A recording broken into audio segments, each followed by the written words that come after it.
Okay, this is C plus C. That is what? CC, 2C. In place of this, we can write 2C. Yes, parallel में दोनों add हो जाएंगे simple. ये 2C हो जाएगा, ये C है, ये C है ना. ये आपका C है, ये दिया हुआ है, ये भी C है, ये भी C है, ये भी C. दोनों पैरेलल में C मिला के कितना हो जाएगा? ये C/2 हो जाएगा. ये तीनों पैरेलल में, सॉरी सीरीज में, ये दोनों सीरीज में थे तो C/2. ये दोनों सीरीज में तो 1/C dash equal to 1/C plus 1/2C plus 1/C है ना. एलसीएम 2C ले लेंगे, 2 + 1 + 2 5/2C यानी 2C/5. यानी इनके बीच में इन तीनों का इक्विवेलेंट क्या हो सकता है?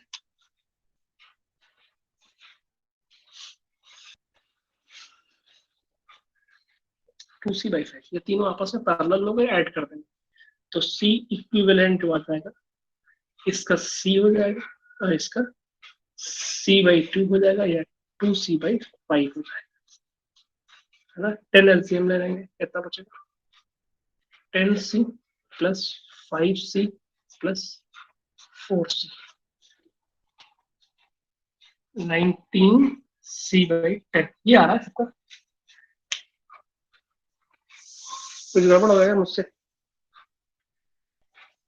19C/10. ठीक है, मोस्टली स्टूडेंट आपने कर लिए. ओके, ठीक है ठीक है ठीक है, सबका ये आंसर है तो ठीक है, no problem.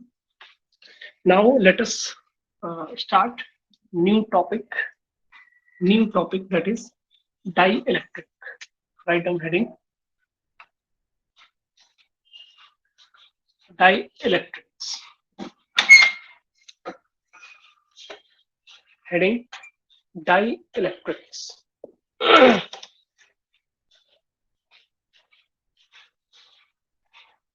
What do you mean by dielectrics? है ना. डेफिनेशन में बाद में जाएंगे, डेफिनेशन पे हम बाद में जाएंगे. पहले हम क्या करते हैं, इसके बारे में इनका जो बेसिक कंसेप्ट है उसको हम समझते हैं, फिर हम डेफिनेशन की बात करें. हम जानते हैं कि कोई भी material, all the materials is made up of molecules. सब के सब मटेरियल जितने हैं, जितने भी मटेरियल है, वो कंडक्टर हो, इंसुलेटर हो, सेमीकंडक्टर हो, चाहे कोई भी, वो सब के सब किससे बने हुए हैं? एटम से बने हुए हैं. एटम से बड़ा जो होता है उसको हम मॉलिक्यूल कहते हैं. मॉलिक्यूल से, ठीक है. किसी को भी मान लो, जैसे मैं ऑक्सीजन को ही मान लो, हाइड्रोक्लोरिक एसिड को ही मान लो, HCl को मान, कोई भी. तो मैटर जो है वो मॉलिक्यूल से मिलकर बना हुआ है, एटम से मिलकर बना हुआ है. एटम से बड़ा एटम मिलकर क्या बनाते हैं? मॉलिक्यूल्स बनाते हैं.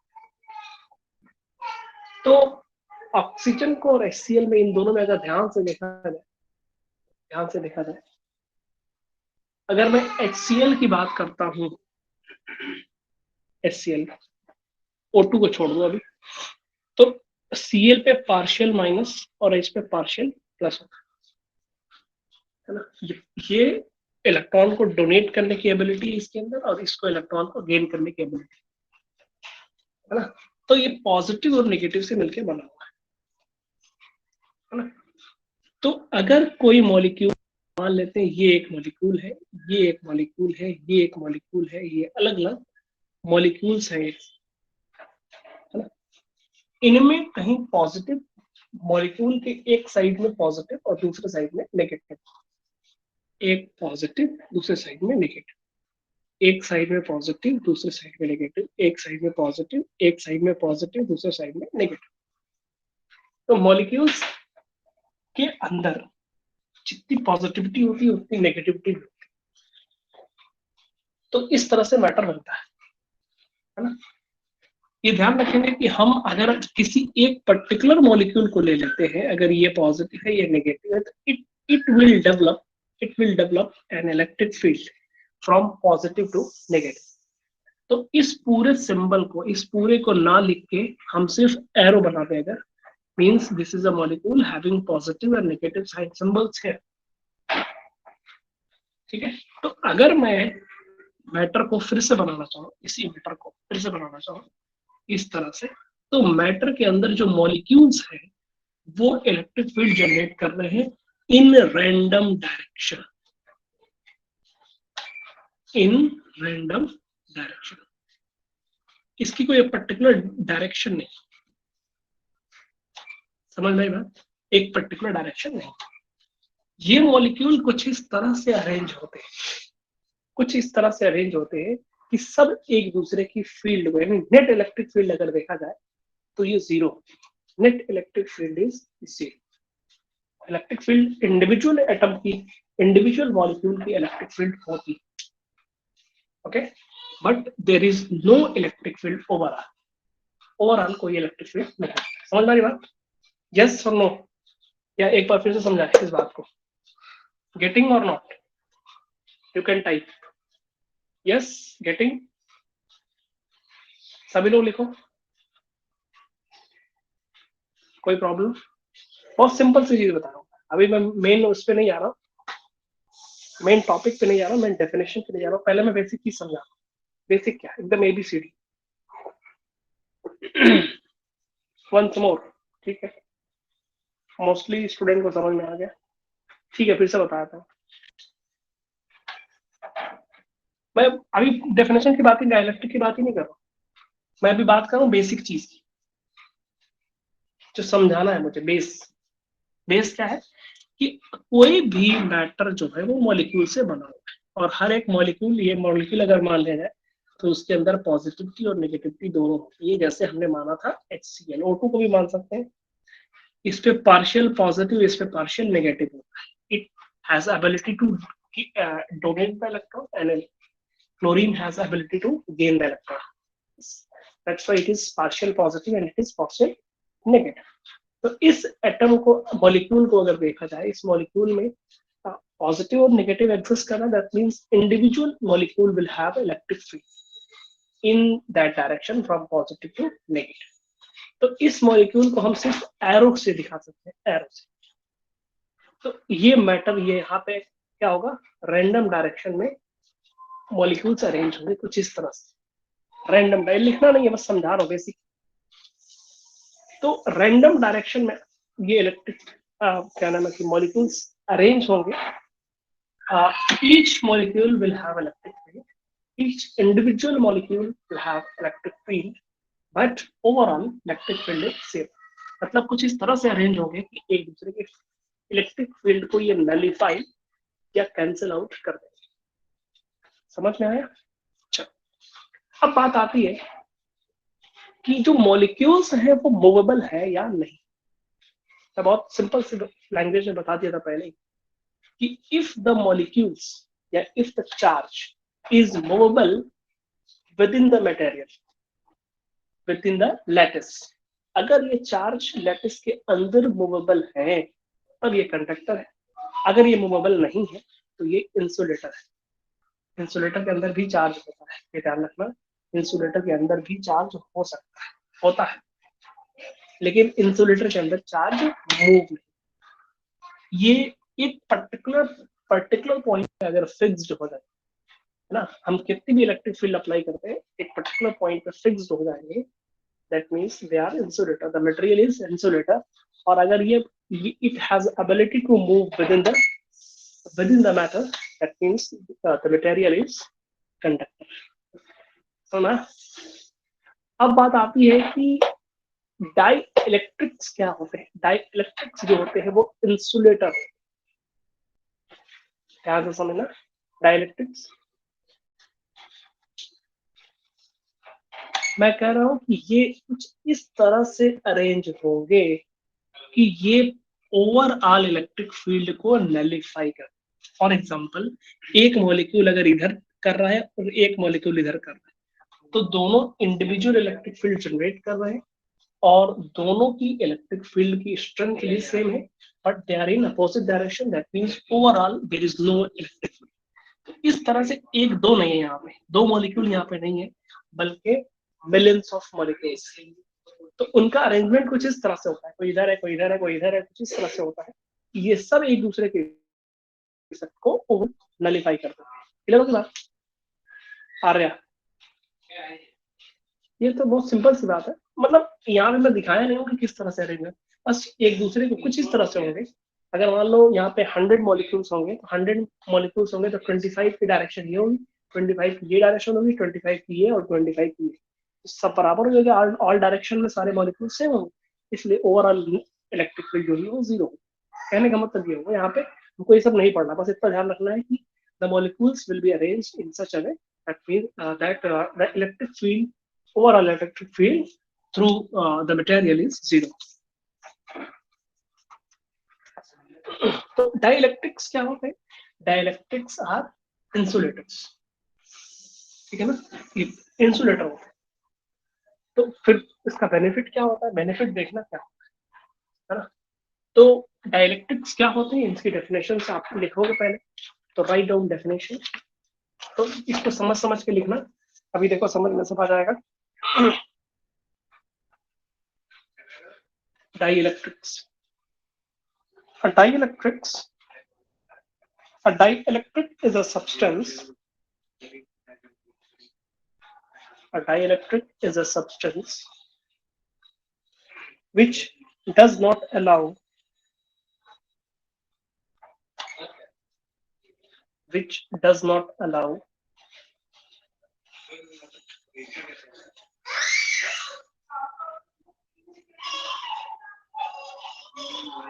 the flow of charges through it, does not allow. Sir, please repeat once again. A dielectric is a substance which does not allow the flow of charges through it,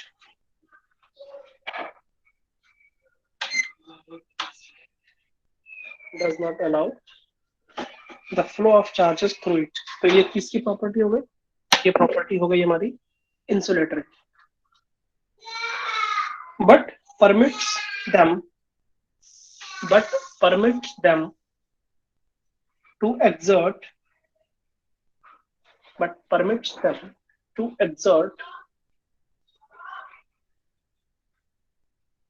electrostatic forces,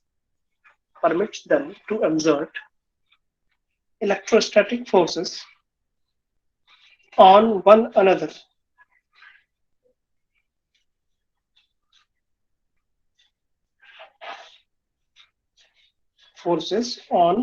another, through it.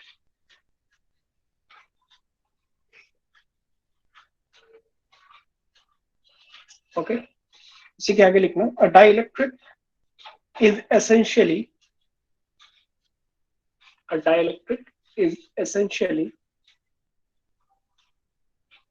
an insulator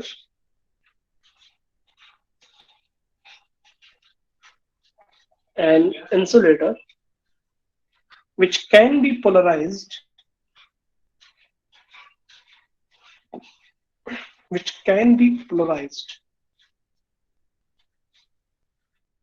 through a small localized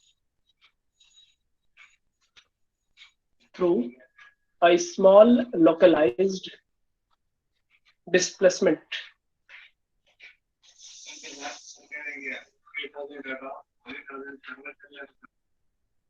Can be polarized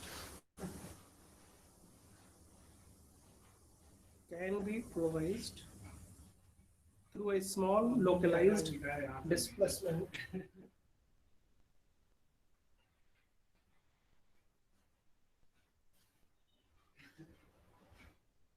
displacement of its charge. Of its charge.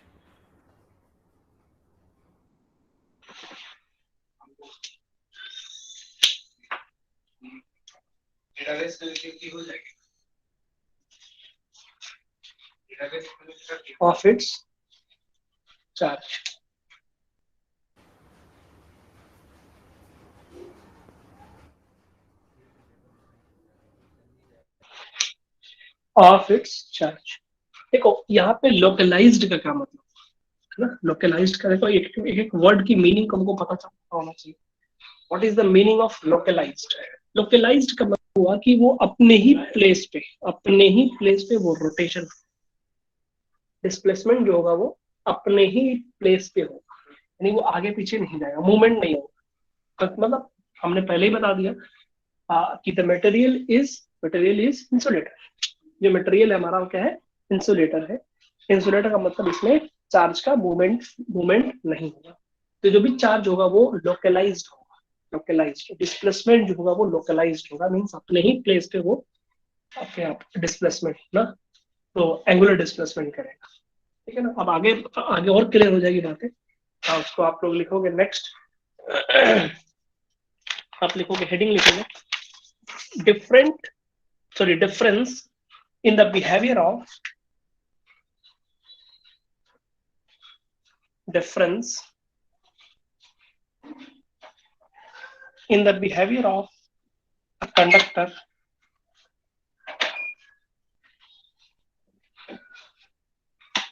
behavior of a conductor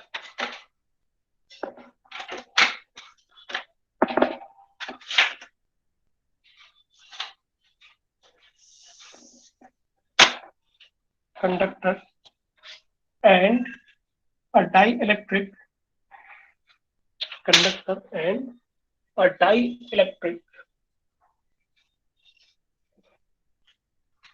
in an external in an external electric field. Difference in the behavior of a conductor and a dielectric in an external field. Sir, please repeat from starting. Difference in the behavior of a conductor and a dielectric in an external electric field.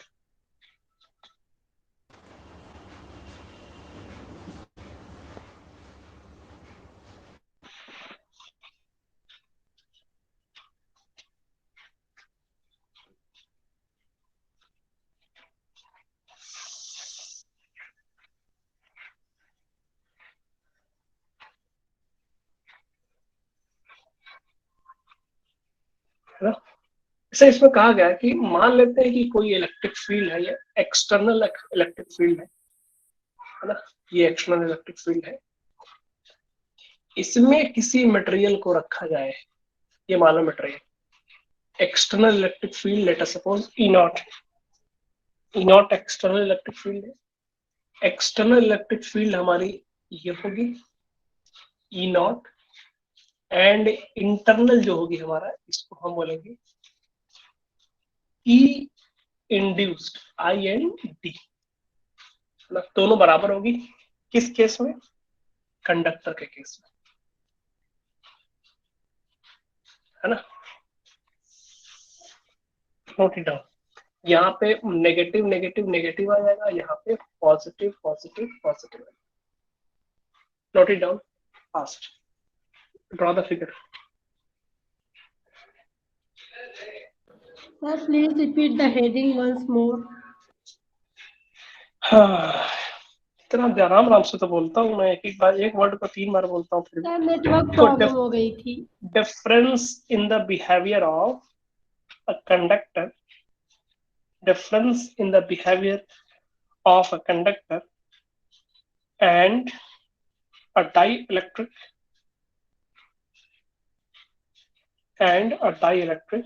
in an external field.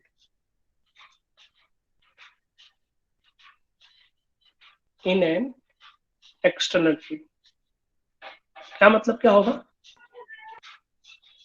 Arya, क्या मतलब क्या होगा?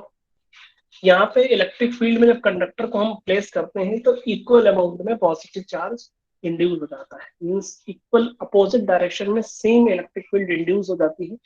ये हम पहले ही पढ़ चुके हैं, रिवीजन किया थोड़ा थोड़ा। इसलिए electric field, external electric field और इंड्यूस्ड इलेक्ट्रिक फील्ड दोनों सेम होगी, इसलिए हम बोलेंगे ई नेट, यानी net electric field is equal to E naught minus E induce equal to 0। लिख लेना यहाँ पे।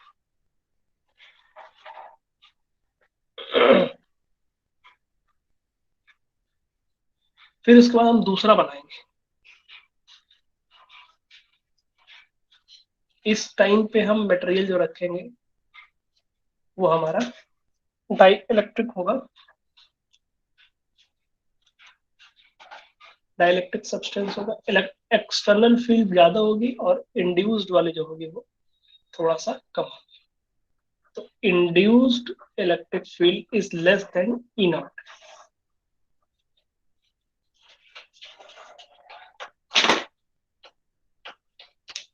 पहले बना लो, उसके बाद समझाते हैं और इसको।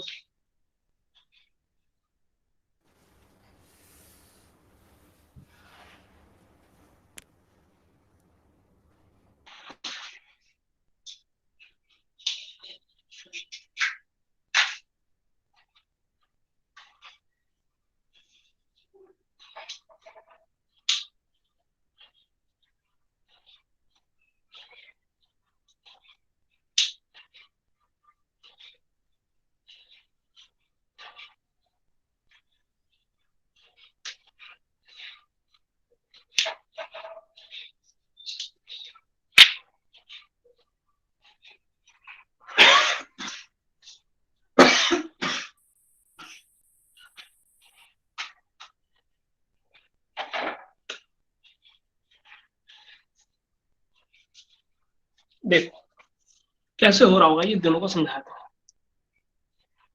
हम। मैंने क्या बोला कि अगर कोई एक्सटर्नल फील्ड है तो इसमें अगर हमने कोई मटेरियल डाला, late us suppose the material is, कोई भी मटेरियल हो, कोई वो मॉलिक्यूल से बना होगा। मॉलिक्यूल के अंदर क्या होगा, कुछ इलेक्ट्रिक फील्ड खुद की होगी है ना?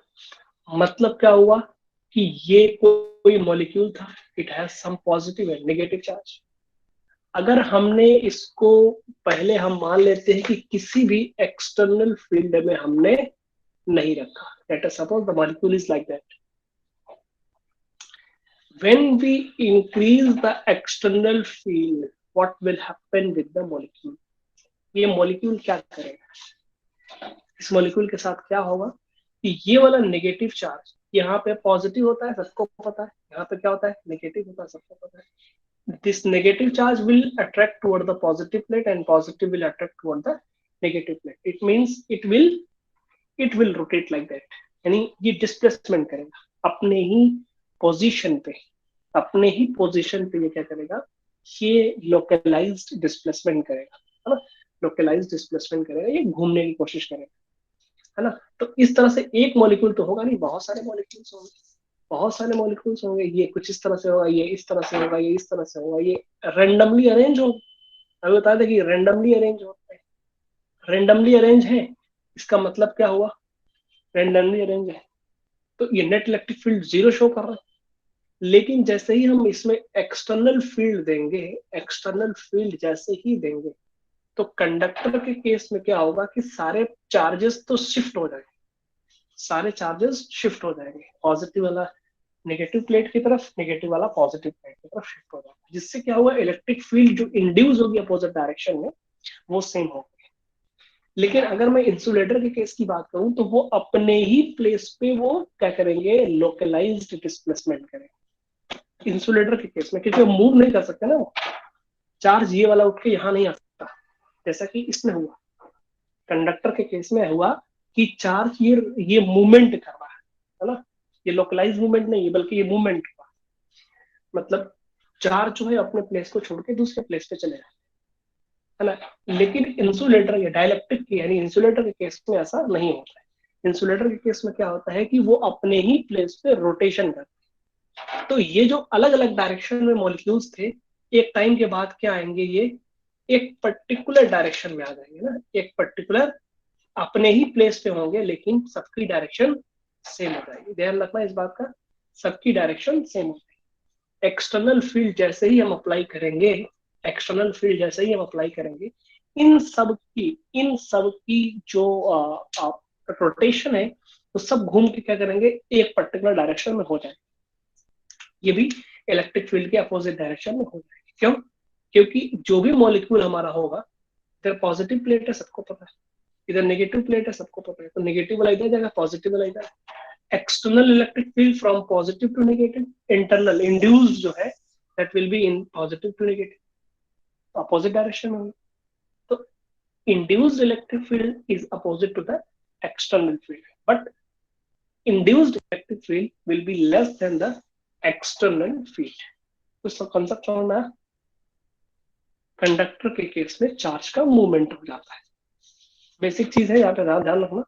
लेकिन इंसुलेटर के केस में चार्ज का मूवमेंट नहीं होता है, मूवमेंट होता है, डिस्प्लेसमेंट होता है, वो भी लोकलाइज्ड डिस्प्लेसमेंट होता है, अपने ही प्लेस पे वो एक पर्टिकुलर डायरेक्शन में अपने आप को रोटेट करके opposite to the external field arrange करते हैं, अपने आप को सेट करते हैं। सेट करने के बाद क्या होता है कि एक net electric field opposite to the external field, ये एक्सटर्नल फील्ड है, एक्सटर्नल फील्ड के अपोजिट ये अपने आप को क्या करते हैं, एक इंड्यूस्ड इलेक्ट्रिक फील्ड जनरेट करते हैं, जिससे क्या होता है जो नेट इलेक्ट्रिक फील्ड होती है, नेट इलेक्ट्रिक फील्ड होती है वो जीरो नहीं होती। जैसा कि कंडक्टर के केस में एक्सटर्नल और इंड्यूस्ड दोनों इक्वल है, तो net electric field inside the conductor is zero, है ना। जैसा कि हम जानते हैं पहले कि कंडक्टर के अंदर inside the conductor electric field is zero, but inside the dielectric या insulator net electric field is not zero.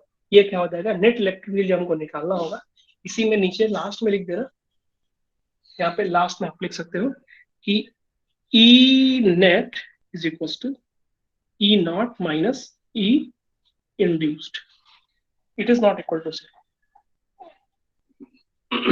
इसमें कुछ अगर बनाना चाहते हो बना लो अपने समझने के लिए, otherwise no need.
Okay, write down next heading, dielectric constant.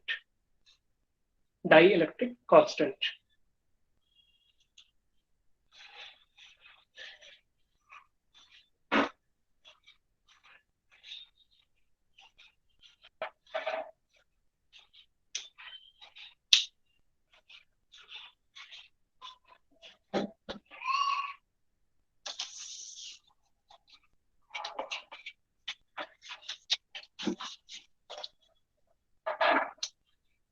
Dielectric constant और relative permittivity, इसका दो नाम है, dielectric constant और relative permittivity। डाइइलेक्ट्रिक कांस्टेंट के को हम एप्सिलॉन आर भी लिखते हैं, that is E naught upon E net, या हम इसको E naught upon E naught minus E induce भी कह सकते हैं, है ना, is equal to epsilon upon epsilon naught भी कहते हैं। ये epsilon R equal to epsilon upon epsilon naught, E naught upon E net, E naught upon E net को हम ई नॉट माइनस ई इंड्यूस्ड कह सकते हैं। इस तरह से note it out fast.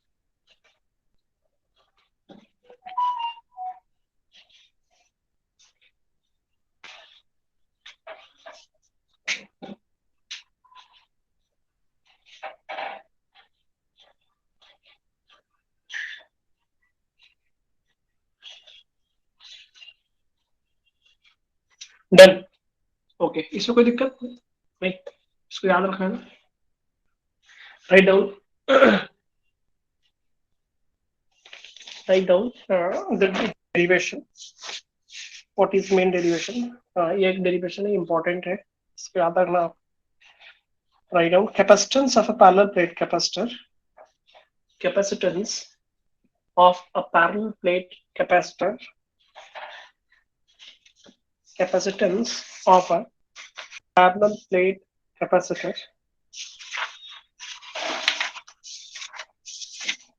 with a dielectric slab. Sir, repeat once again, sir. Capacitance of a parallel plate capacitor.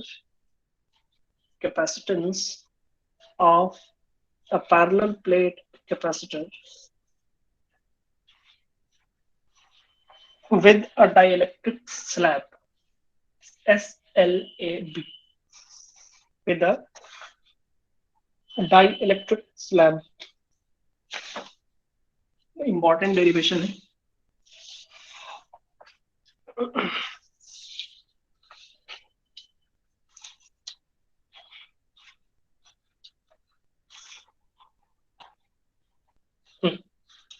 कह रहा है कि मान लेते हैं कि हमारे पास दो प्लेट है, पैरेलल प्लेट कैपेसिटर, एक पॉजिटिव है और एक नेगेटिव. ठीक है, इनके जो एरियाज हैं वो ए है और ये भी ए, और इनके बीच की जो डिस्टेंस नॉर्मली हम मानते हैं कितनी है, डी. और ये दो प्लेट है, ध्यान रखना, पहले ध्यान से समझ लो उसके बाद नोट करना. These are the two plates, okay, having d distance between the plates. One slab, इस तरह से एक स्लैब है, इस स्लैब को यहाँ पे पुट कर दिया जाता है विद इन द प्लेट्स, है ना. ये कोई डाई इलेक्ट्रिक सब्सटेंस है, एक डाइलेक्ट्रिक स्लैब है. डाइलेक्ट्रिक स्लैब को इस पे पुट कर दिया गया विद इन द प्लेट्स. तब क्या होगा, इसका कैपेसिटेंस क्या होगा, है ना. पैरेलल प्लेट कैपेसिटर, जब सिंपल प्लेट पैरेलल प्लेट हम लोग लेते थे तो C is equal to epsilon naught A upon D. That is the formula for the capacitance.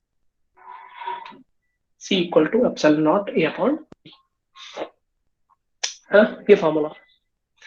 लेकिन उसके बीच में कुछ नहीं था, नथिंग, है ना, यहाँ पे कुछ भी नहीं था. C equal to epsilon naught A upon D, ये बीच में कुछ भी नहीं था. लेकिन इस बार क्या किया गया, एक डाइलेक्ट्रिक सब्सटेंस को पुट किया गया. इसका डाइलेक्ट्रिक सब कांस्टेंट क्या है, K है, और इनके बीच की जो डिस्टेंस है, यानी कि इसकी जो थिकनेस है वो T मान लिया है. Thickness of the dielectric slab is T, है ना. अब यहां से यहां तक का जो पोटेंशियल होगा V इज इक्वल टू, ध्यान रखना, V is equal to air के अंदर पोटेंशियल और डाइलेक्ट्रिक सब्सटेंस के अंदर पोटेंशियल. V, अगर मैं V नेट की बात करूं तो V प्लस V डैश, है ना. V net equal to V plus V dash. V air के अंदर की बात करूं तो E इंटू, फॉर्मूला होता है E is equal to V by D का फॉर्मूला होता है ना, पोटेंशियल. तो V equal to E into D. But air के अंदर की बात करें तो एयर तो पूरे में D में थी, लेकिन बीच में एक स्लैब आ गई तो उतना कम हो गया. पूरी डिस्टेंस एयर कितनी थी, पहले D में थी, बीच में T माइनस हो गया, तो डिस्टेंस अब कितनी बची, E D माइनस T, ये बच गया.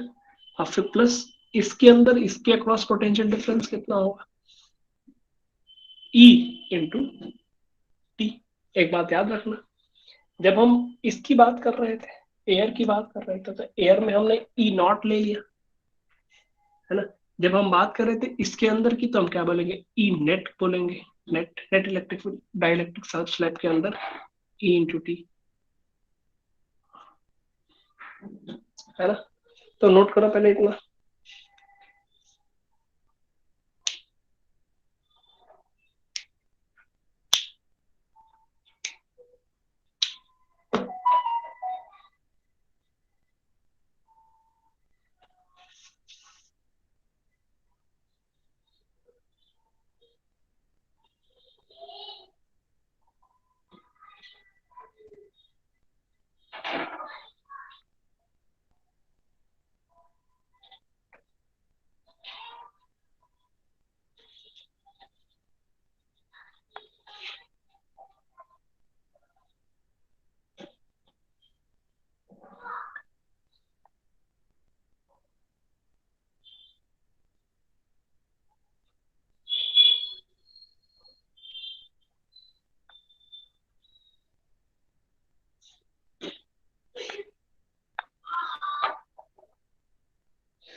डन।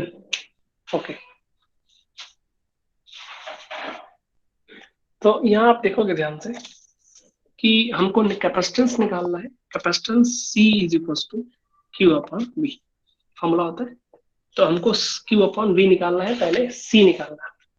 तो याद रखना हमको वो हमारा एम होना चाहिए। देखो यहाँ E not D minus T plus यहाँ पे E नेट के प्लेस पे E नॉट अपॉन के लिख सकते हैं।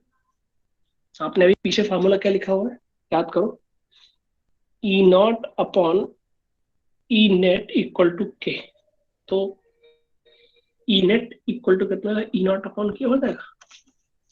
ओके, यहाँ से E नॉट कॉमन ले लेंगे, नॉट कॉमन ले लेंगे, क्या हो जाएगा D minus T plus T upon के हो जाएगा, है ना। ये V net.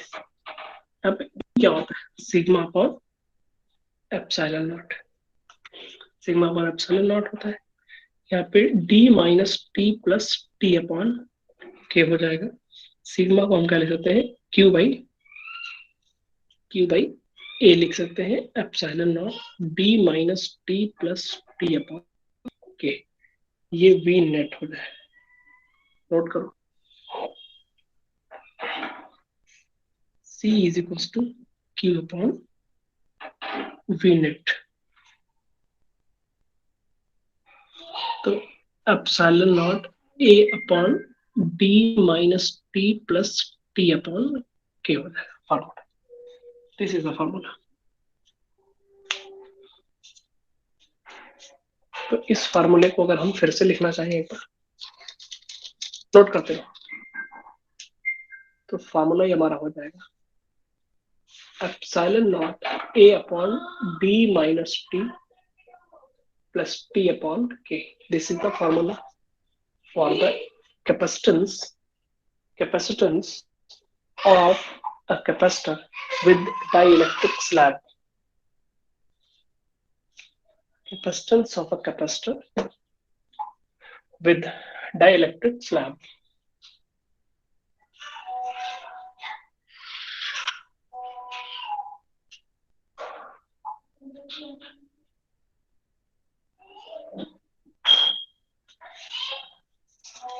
Epsilon naught A upon D minus T plus T upon K.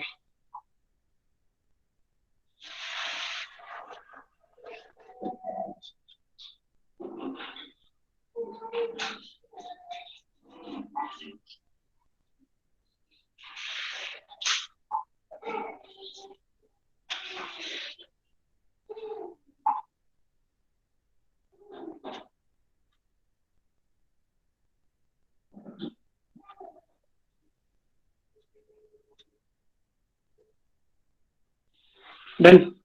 अब इसमें कुछ स्पेशल केसेस लिख लेते हैं। Right down, if t equal to 0, क्या मतलब हुआ इसका, कुछ मतलब क्या हुआ, t इक्वल टू 0 क्या मतलब, कुछ समझा सकते हैं इसको, कोई समझा सकता है? Anyone, what is the meaning of t equal to 0? What you understand?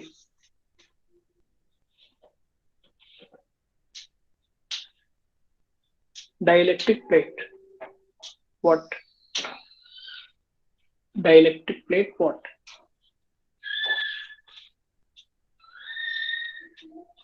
T equal to 0 means no dielectric plate ना, कोई डाइलेक्ट्रिक प्लेट नहीं है। जो डाइलेक्ट्रिक प्लेट की थिकनेस हमने T मानी थी वो 0 हो गई, मतलब क्या हुआ, कोई डाइलेक्ट्रिक प्लेट नहीं, है ना।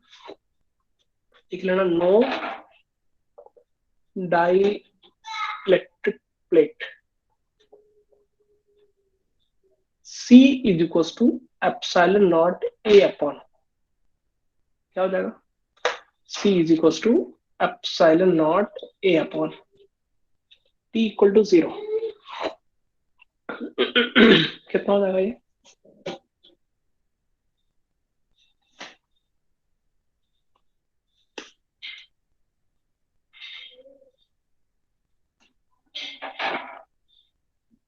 हाँ अपॉन डी देख लो, टी को 0 रख दिया, यहाँ पे टी को 0, 0 अपॉन समथिंग 0 इज 0, ये पूरा टर्म 0 जाएगा, डी बचेगा सिर्फ अपॉन डी। तो इसको हम जनरली सी नॉट से करते हैं, सी नॉट का मतलब no dielectric no dielectric material within the slab, within the plate. Plate के बीच में कोई डाइलेक्ट्रिक स्लैब नहीं होगी तो उसको हम सी नॉट से डिनोट करते हैं, है ना। तो ये हो जाएगा हमारा C naught equal to epsilon naught A upon D. Then what is the meaning of T equal to D? इसका क्या मतलब हुआ?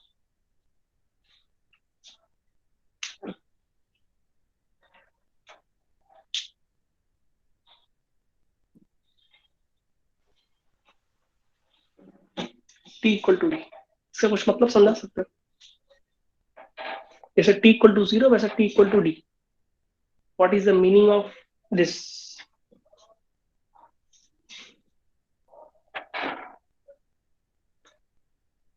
Slab is in contact.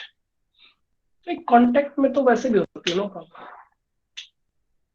इसका मतलब क्या हो? और इसको एक्सप्लेन करेगा कोई, एनीवन?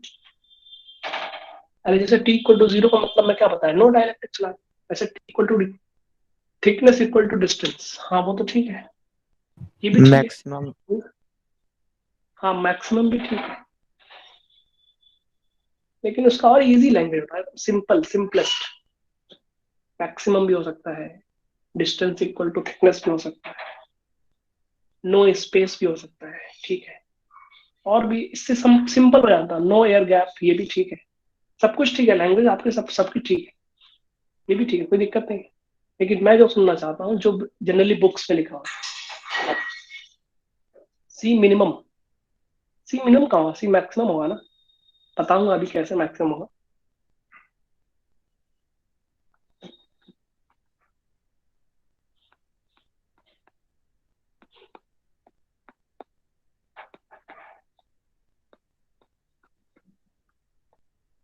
हाँ कह सकते हैं, देखो कह सकते हैं कि the plates, the capacitor, the space between the plates is full of material, full of dielectric material, कह सकते हैं ना।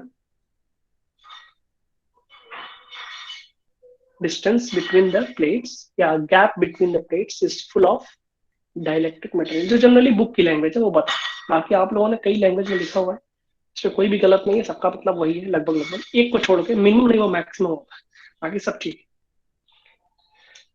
टी इक्वल टू डी करेंगे तो क्या आएगा फॉर्मूला? सी इक्वल टू क्या आएगा, करके बताओ, सॉल्व करो। Then what will be the C? C equal to what?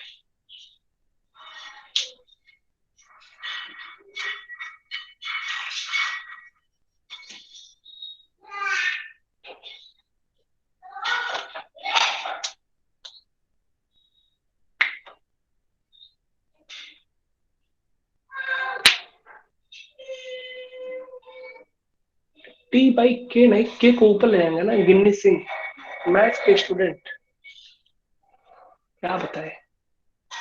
D by K नहीं होगा भाई, डी बाई, यहाँ पे देखो टी को हमने डी रखा तो डी माइनस डी 0 है ना, ये टी बाई के ऊपर चला जाएगा। हाँ के epsilon naught A upon D हो जाएगा।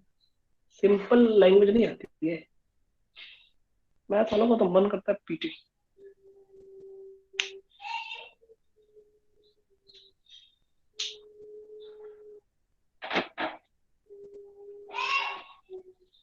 एप्सिलॉन नॉट ए के ऐसे लिखा था, के epsilon naught A upon D, या इसको आप चाहो तो equal to K times C naught लिख सकते हैं। Epsilon naught A upon D is what? Epsilon naught A upon D is C naught. Then K equal to क्या हो जाएगा? C upon C naught. C upon C naught equal to के।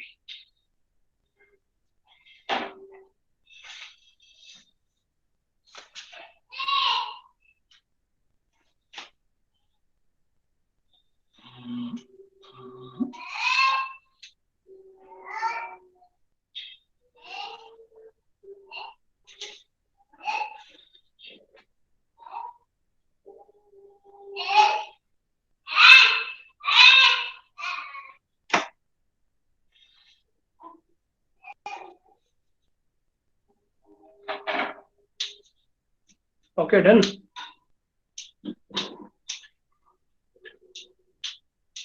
देखो एक चीज है यहाँ पे, अभी हम लोगों ने पीछे पढ़ा हुआ था, E K equal to E naught upon E पढ़ा था, K equal to E naught upon E पढ़ा था, K equal to E naught upon E पढ़ा, या फिर E naught upon E naught minus E induced होगा ना। तो ये बताओ ई नॉट बड़ा है या ई नॉट माइनस ई इंड्यूस बड़ा है? कॉमन सेंस वाली बात कर रहा हूं मैं। ई नॉट जो भी होगा, लेट अस सपोज 100 होगा, ऊपर 100 है तो नीचे का हुआ 100 माइनस कुछ तो माइनस होगा, 2 अगर माइनस होगा तो नीचे कितना हुआ 98 हो गया। तो 100 अपॉन 98 क्या होगा? ये ग्रेटर देन 1 और लेस देन 1? तो यहाँ पे लिख लेना एक पॉइंट में k is greater than 1, k is greater than 1। ठीक है, यहाँ पे एक चीज और देख लेना, C naught and C। C naught is what? When there is no dielectric substance. C naught means there is no dielectric substance between the plates. epsilon naught A upon D, when the distance between the gap between the plates is filled with the dielectric slab, that is K epsilon naught A upon D, means C equal to K times C naught, means C naught में K multiply हो रहा है, यानी ये greater than 1 value है और C naught से multiply करेंगे तो C will be always greater, C हमेशा बड़ा होगा C naught से, है ना। इसलिए कैपेसिटेंस उनकी इंक्रीज हो जाती है because C is directly proportional to K। K की वैल्यू जितनी ज्यादा होगी कैपेसिटेंस उतना ही ज्यादा बढ़ता चला जाएगा। ठीक है, इसमें एक और केस बना लेना, इसमें एक और case, if T is equal to D/2, लिख लेना if T is equal to 2D/3। ये दो केस है, आपका होमवर्क है, होमवर्क करके लेके आना। दो केस डालना ना, if T equal to D/2, if T equal to 2D/3।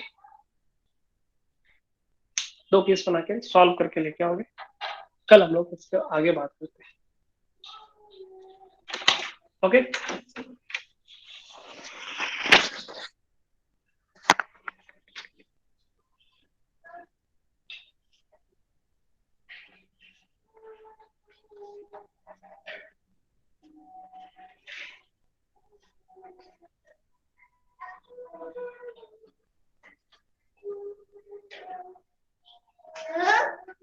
Okay, thank you. You may leave the class.